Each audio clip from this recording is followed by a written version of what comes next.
Agent G Bastard, we've located a graphics card for a reasonable price, sending you in the coordinates. Get there as soon as possible.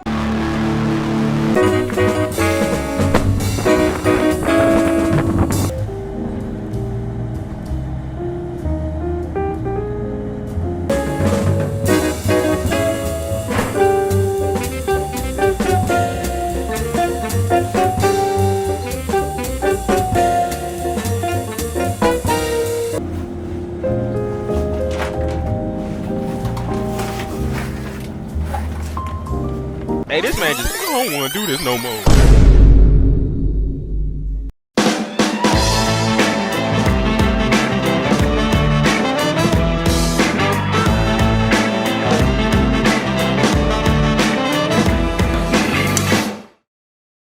Welcome to flipping a PC from 150 to 1000 euros. And I know there was some skepticism in the comments about part 5 getting delayed for like half a year once again, but here we are now against all of the odds. So a couple of days after finishing filming my disappointment of i5-7400 sounding better than it actually performs, I got a call from a guy who was actually interested in buying the computer. So the listing price was 610 euros, to which he said that he'd buy it if I lowered the price to 600, to which I said, "Yes sir!" When I met him, the guy clearly paid the 600 in piggy bank stash. I smell pennies!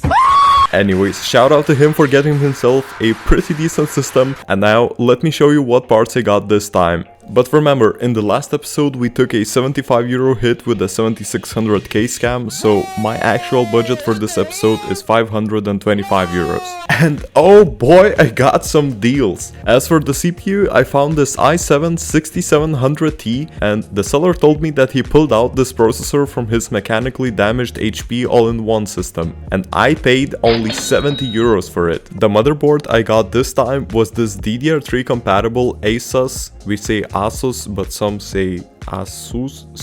Sus Among. Okay, how does Linus say it? The Asus? Asus. Okay, I got this Asus H110 variant, which I got together with these two 8GB sticks of Kingston HyperX Black 1600 MHz RAM for 70 euros in total. As for the cooler, I couldn't decide between these two. I have this RGB thing ordered like a year ago from AliExpress for 7 euros, and this very basic deep cool one which I bought like a month ago for 4.5 euros. So I don't know, like I guess even if this cooler is worse than Intel stock one, the CPU only has a 35 watt TDP, so I guess I should be fine. And as we all know, RGB equals performance, right?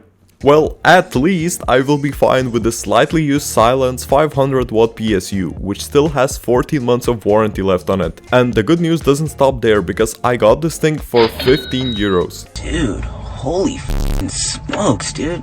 That price is insane. And at this price point, I would literally get stabbed if I didn't include an SSD into PC. So I bought this brand new Patriot 120GB SSD for 18 euros and 99 cents. For storage, I bought these two 1TB hard drives for 15 euros each. And what's that 120 watt GPU I teased like 30 seconds ago? Well, here it is. Asus Expedition GTX 1060 6GB OC that I managed to get for 250 euros, and I thought it was a good deal, but like 2 days later, Zotac reference 6GB popped up for 220, and I lost my marbles. Go mad, bruv. Lose your marbles, yeah? Go foolish. But what if I wanted to put all of these components in one place? Well, in that case, I got this AeroCool Mecha RGB for 43 euros and 69 cents. So in total, I've spent 504 euros and 68 cents, which means that we have 20 euros left, but I think we will conserve it for the next episode, or we will get 2 pizzas. I still haven't decided on this one. And now I am genuinely curious if this 35 watt i7 can beat the i5 from the previous part. And in CSGO, it actually did. Both on low and ultra settings, we got a quite nice FPS improvement. Perhaps extra threads are the ones to thank, or maybe the PC itself wanted to run faster away from the skid in the match. My god, you're tryharding, man, you're tryharding and You definitely know you're playing Call of Duty Warzone when you see this. What the f***?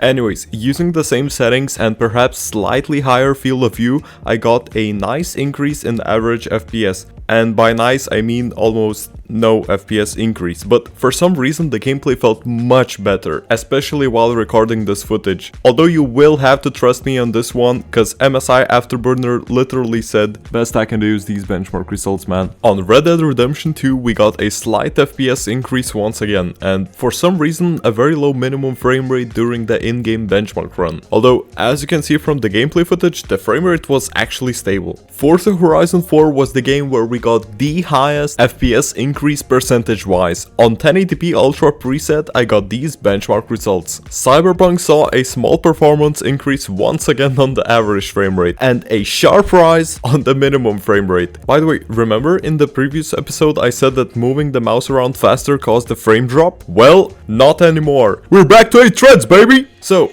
what's the main takeaway from this build? Well, first of all, having 8 threads improves the feeling of smoothness by a lot. And the other one is that GTX 1066GB and 3GB don't differ that much in performance, although people are paying 50 to 70% more for it. Now finally, the last thing left for me to do is to take some nice photos of this thing and put it up for a sale. I hope that it won't take long for this thing to sell, and see you in the future episode of flipping a PC from 150 to 1000 euros.